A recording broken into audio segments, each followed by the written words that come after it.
Holes, chapter 38 with my son Morgan on pictures. Stanley took hold of Zero's forearm, that's right here, and pulled him upright, so pulled him up onto his feet, then stooped down and let Zero fall over his right shoulder.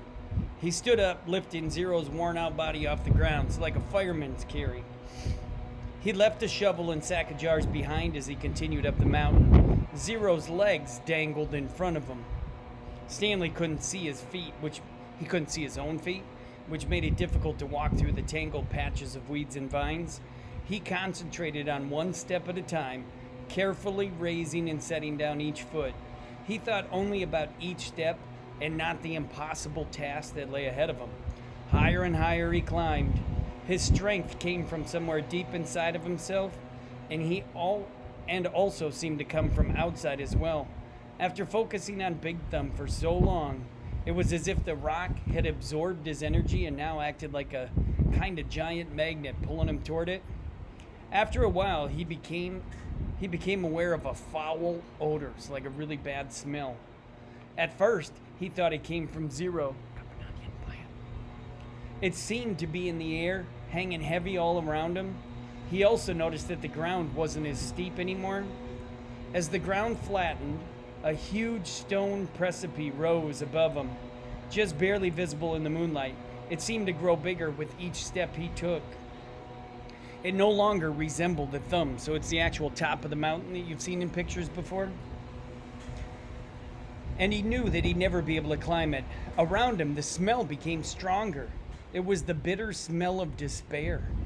Even if he could somehow climb Big Thumb, he knew he wouldn't find water. How could there be water at the top of a giant rock?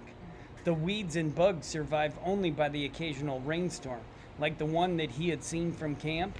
Still, he continued toward it. If nothing else, he wanted to at least reach the thumb. He never made it. His feet slipped out from under him. Zero's head knocked against the back of his shoulder, and he fell and tumbled into a muddy gully. He lay face down in the muddy ditch. He didn't know if he'd ever get up again. He didn't know if he'd even try.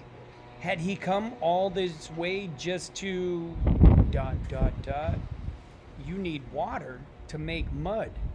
He crawled along the gully in the direction it seemed the muddiest. The ground became gloppier. The mud splashed up and slapped the ground. He used both hands. He dug a hole into the soggy soil.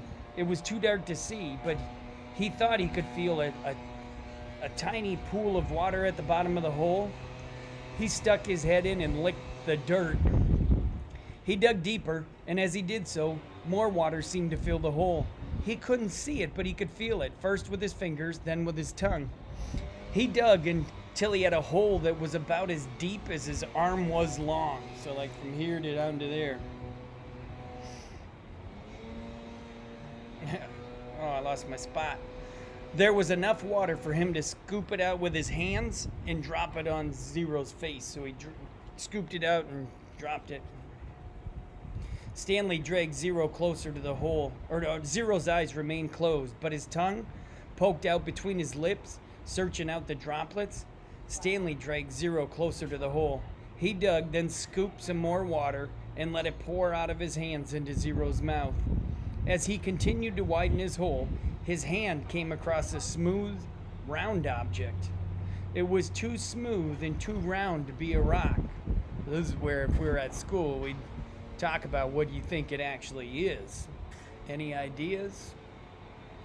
He wiped the dirt off of it and realized it was an onion. He bit into it without peeling it.